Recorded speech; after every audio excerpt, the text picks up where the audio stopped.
This is San Diego News Daily.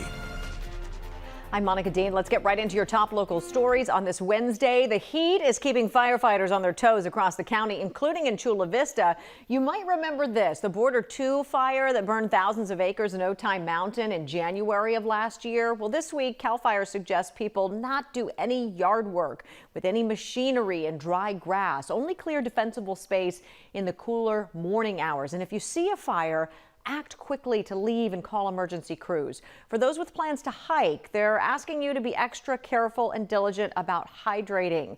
Nonetheless, they're ready to perform rescues for people who go beyond their limits. Meteorologist Sheena Parveen joins us now with a look at this hot forecast. Hi, Sheena. Hi there. As we head through the afternoon, it's going to be hot again for several hours this afternoon. Heat advisory continues from the coast to the mountains through Friday, but still hot this weekend. Extreme heat warning starts today in the deserts, lasting through Saturday. So for the coastal communities away from the beaches, mid to upper 80s.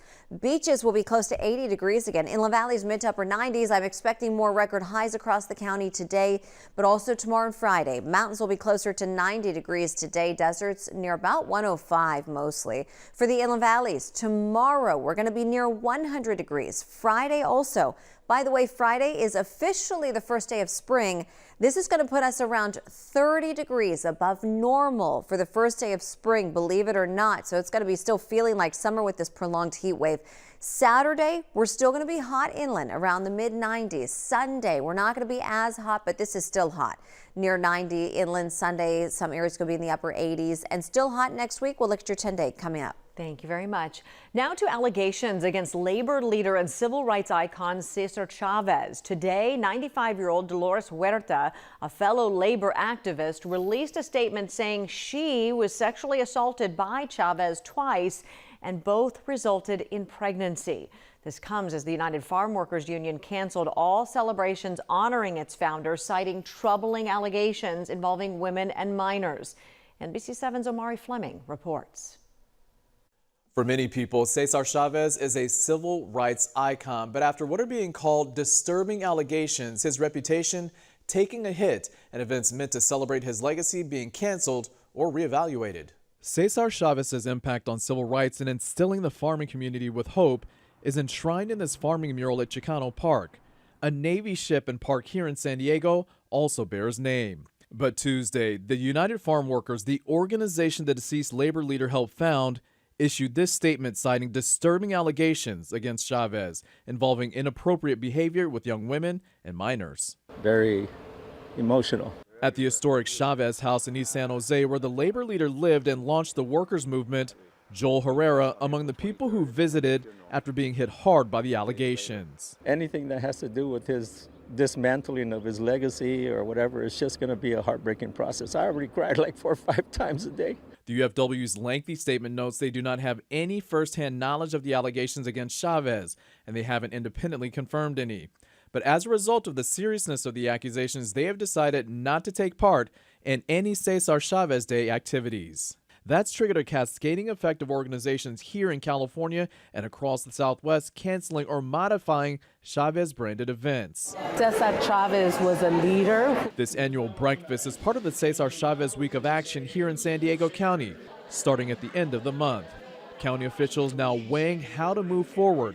In a statement, they said, "The day is an opportunity to recognize service, community empowerment, and labor rights. We are focused on uplifting those principles while weighing how the day is marked, based on new information that may have implications on the legacy of its namesake." We stand with women, by women. Workers' rights aren't just for a select few.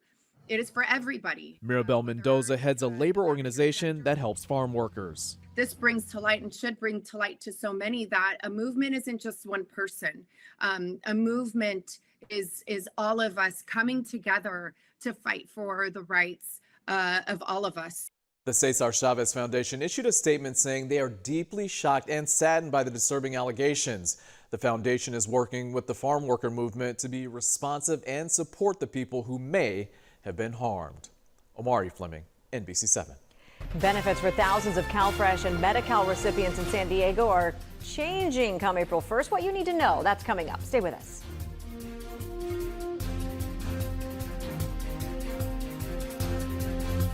You count on breaking news People running in the streets, they have their kids, they have their pets. and help preparing for the unexpected. Small fire right now. We'll keep an eye on it. You count on stories from your community. You count on getting different points of view We're still human. and your voice being heard. We need help.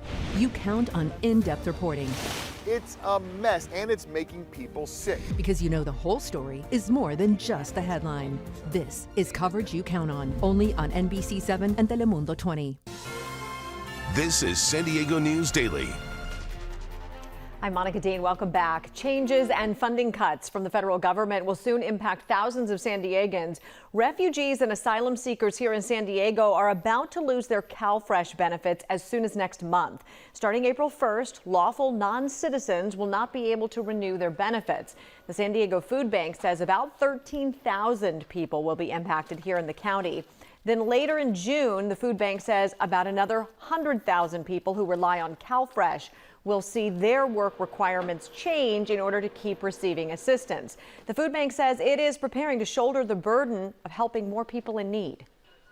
If you're hungry, regardless of where you're from and what language you speak, we can serve you.